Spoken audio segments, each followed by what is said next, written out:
உக்ரைன்ல நீல நிற நாய்களா? செர்னோபில் விபத்துக்கு பிறகு இப்ப ஏன் இப்படி ஒரு அதிர்ச்சி சம்பவம்?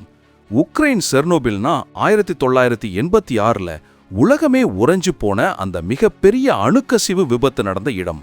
எல்லாரும் அவசரமா வெளியேறும்போது செல்லப்பிராணிகளை, குறிப்பா நாய்களை அங்கேயே விட்டுட்டு போனாங்க.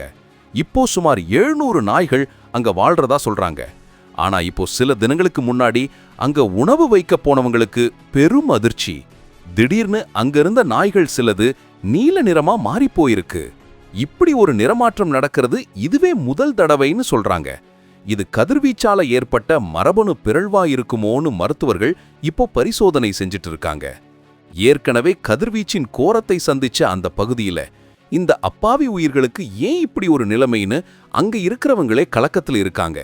நீல நிறத்துக்கான உண்மையான காரணத்தை கண்டுபிடிச்சு அந்த நாய்களுக்கு உடனடியா சிகிச்சை கொடுக்கணுங்கிறது தான் இப்போதைய முதல் நோக்கம்னு மருத்துவர்கள் சொல்லியிருக்காங்க. இது வெறும் நிறமாற்றம் மட்டுமா, இல்லனா இந்த நாய்களோட ஆரோக்கியத்துக்கு ஏதாவது பெரிய ஆபத்தா இருக்குமா? அணுசக்தியோட ஆபத்துகள் தலைமுறையா தொடருமா? இந்த நீல நிற மாற்றம் பற்றி நீங்க என்ன நினைக்கிறீங்க? செர்னோபில் நாய்கள் பழைய நிலைக்கு திரும்பணும்னு நீங்க விரும்பினா கமெண்ட்ஸ்ல ஒரு ப்ளூ ஹார்ட் கொடுத்துட்டு போங்க. இந்த செய்தியை உங்க நண்பர்களுக்கும் ஷேர் பண்ணுங்க. என்ன நடக்குதுன்னு அடுத்த அப்டேட்ல பார்க்கலாம் நண்பர்களே.